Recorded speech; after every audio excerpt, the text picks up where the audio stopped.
Welcome back. Senator Saeed Ghani sahab, मुझे ये बताइएगा कि एक तो अपोजिशन ने वॉकआउट क्यों किया? क्योंकि ये जो बार बार सब मिनिस्टर्स आके कह रहे हैं कि नहीं जी ये बोलते हैं, वहां पे इनको इनके सवाल ये उठाते हैं, सवालों का जवाब मिलता। आपको लगता है कि अगर ये सवाल आप पार्लियामेंट में करते तो आपको जवाब मिलता? जैस्मिन, एक तो देखें, आज अपोजिशन की एक मीटिंग हुई जिसमें तमाम सियासी जमातें मौजूद थीं। वहाँ काफ़ी इस बात पर बहस हुई कि अब अपोजिशन की क्या स्ट्रेटजी होनी चाहिए नवाज शरीफ साहब जब आएंगे वहाँ। तो वह वाज़े तौर पर ये डिसीजन डिसाइड हुआ और सब ने इत्तेफाक राय से किया। ये भी तो ऐसा नहीं था कि कुछ ने कुछ कहा, कुछ ने कुछ कहा। ठीक, कि अगर तो वजीर आज़म साहब ने हमारे सवालात का जवाब दे दिया तो हम उसके बाद फिर बात करेंगे, जिसमें खुर्शीद शाह साहब को भी बात करनी थी, इमरान खान साहब को भी करनी थी, फिर एक दो और पार्टी लीडर्स को भी बात करनी थी। तो ये तय था। लेकिन साथ साथ ये भी तय हुआ कि अगर उन 7 सवालों के जवाब उन्होंने नहीं दिए तो हम उस पर बात नहीं करेंगे और हम वॉकआउट करेंगे। ठीक। तो मेरा ख्याल है कि चूंकि अली मोहम्मद साहब ने भी कहा कि ये फैसला दुरुस्त नहीं था, इनकी राय हो सकती है, लेकिन चूंकि मैं उस मीटिंग में मौजूद था जी, लेकिन जिस किस्म की बातें हुई थी तो मैं समझता हूं कि ये फैसला दुरुस्त था और उन्होंने ठीक किया। अच्छा, दूसरी बात ये जो आपने मुझसे नेशनलाइजेशन की आप पूछ रहे थे, ये बड़ी अजीब बात है कि जब से ये सिलसिला शुरू हुआ है पनामा लीक्स का, नवाज शरीफ साहब ने 2 मरतबा जब कौम से खिताब किया, तब भी जब तुर्की से वापस आ रहे थे तो जहाज में भी उन्होंने बात की, या शायद वहां से कहीं और से आ रहे थे जहाज में बात की, और आज फिर उन्होंने बात की। वो ये कहते हैं कि जी वो फिर भुट्टो साहब ने कब्जा कर लिया हमारी फैक्ट्री पे। ओ भाई, भुट्टो साहब ने कब्जा नहीं किया था, नेशनलाइजेशन हुई थी, सिर्फ आपका इदारा नहीं था, इस मुल्क के सैकड़ों इदारे थे जो कौमियाए गए थे, पाकिस्तान की रियासत के पास आ गए थे, पाकिस्तान की रियासत के पास आ गए थे, भुट्टो साहब के पास नहीं आए थे। और ये लोग पता नहीं क्यों नहीं बताते हैं कि इनकी जो ये इत्तेफाक फाउंड्री थी, ये चंद इदारों में से थी जो ज़िया-उल-हक साहब ने वापस लौटा दी थी इनको। सब लोगों को नेशनलाइज इदारे वापस नहीं मिले थे। ये नवाज शरीफ साहब की फैमिली थी उन चंद फैमिलीज में से जिनको उनका इदारा वापस दे दिया गया था, रियासत ने उनको इदारा वापस कर दिया था। तो ये भी बताया ना कि वापस दिया तो कहते हैं बड़ा डूबा हुआ था। भाई वापस दिया तो आप बकौल आपके दुबई से आप वापस आ गए अपना कारोबार खत्म करने के बाद, दोबारा अपने आके अपना दोबारा ये कारोबार पाकिस्तान में शुरू कर दिया था। तो ये जो लोगों को बताते ही आधा सच बताते हैं, पूरा नहीं बताते हैं। ये ज़िया-उल-हक साहब ने उनको फिर ना सिर्फ ये कि वापस किया बल्कि उस वक्त कर्जे भी माफ किए और बेशुमार इनको जो मराहत और उनको दी। तो ज़िया-उल-हक के दौर में भी शायद ये उन चंद लोगों में से थे जिनके कर्जे माफ किए गए थे। तो ये मुझे नहीं समझ आती कि क्यों ये इस किस्म की बातें करके लोगों को जो मिसगाइड करते हैं। अच्छा ठीक है अली, अगर आप इस पे कुछ कमेंट करें। अच्छा, एक सॉरी एक और बात में अभी इन्होंने आशिक साहब ने बात कही थी कि वो तय हुआ था कि वजीर आजम की तकरीर के बाद ऑपोजिशन को ज्यादा टाइम मिलना है। जैस्मीन, ये हमारी रिवायात में शामिल है कि जो लीडर ऑफ द ऑपोजिशन होता है वो जिस वक्त चाहे बात कर सकता है, जितनी लंबी चाहे बात कर सकता है।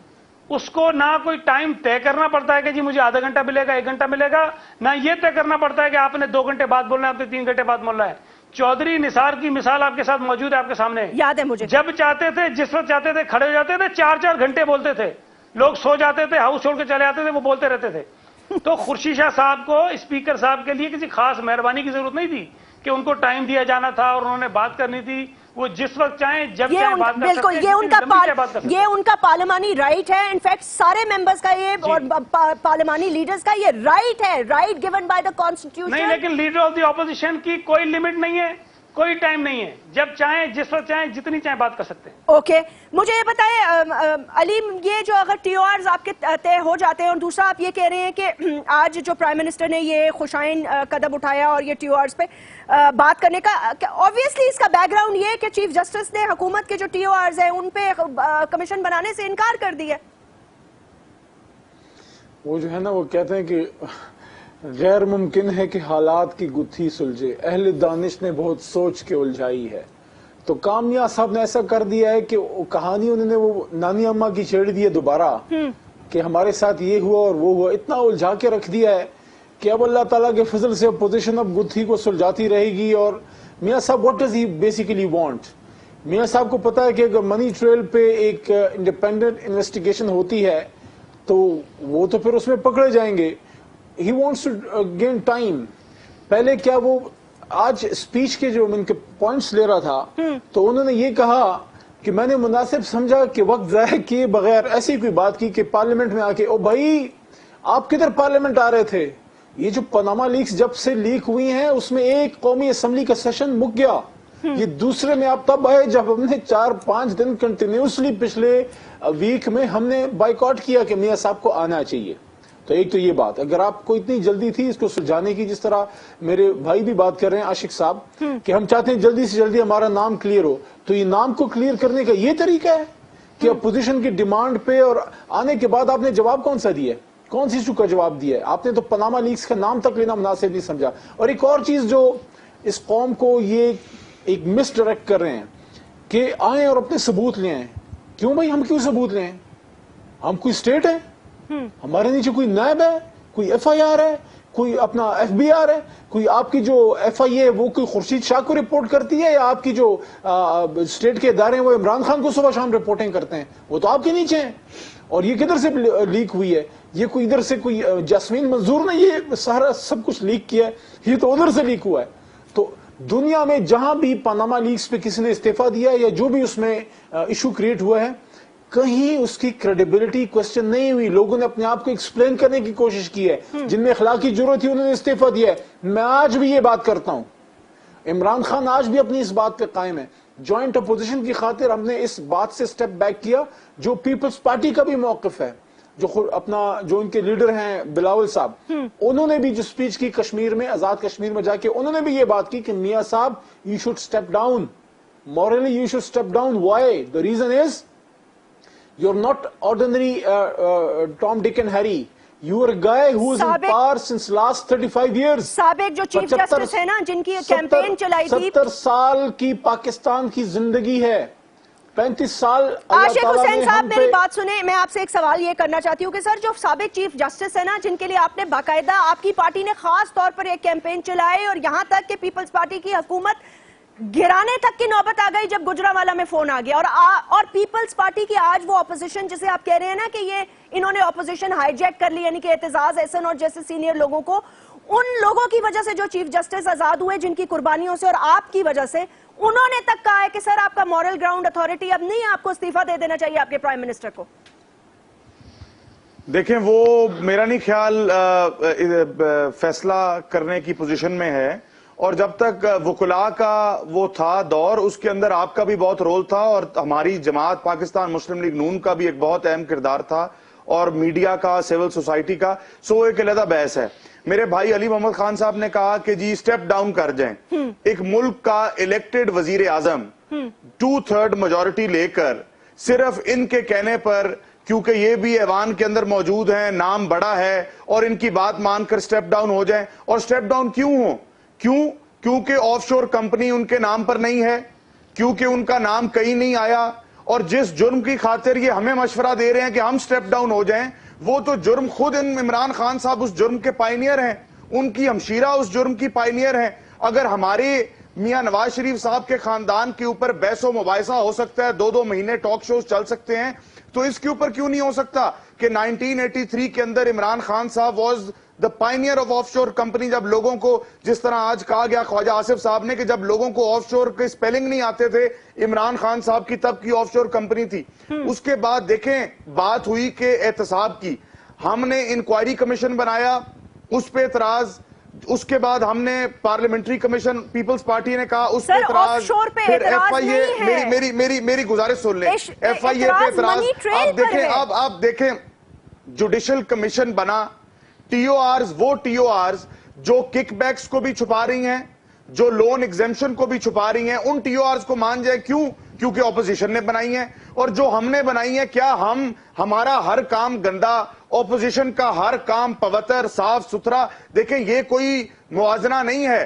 اگر ٹی او آرز پہ کوئی ریزرویشنز ہیں, ہماری بھی ہیں, آپ کی بھی ہیں, اس کے لیے فورم کا اعلان آج وزیر اعظم پاکستان نے کر دیا ہے.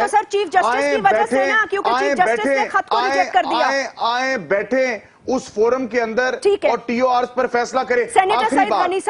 آخری بات سعید غنی صاحب سے پہلے میں بات کرنا چاہوں گا.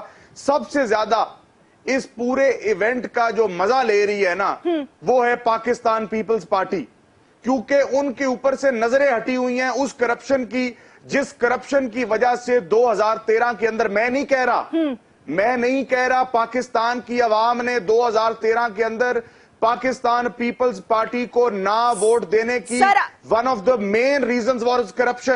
आज ये मजे ले रहे हैं वो जमात जिसका वजीर आजम, वो जमात जिसका वजीर आजम $60 मिलियन बचाने के लिए स्विस अथॉरिटीज को खत ना लिख सका, और वो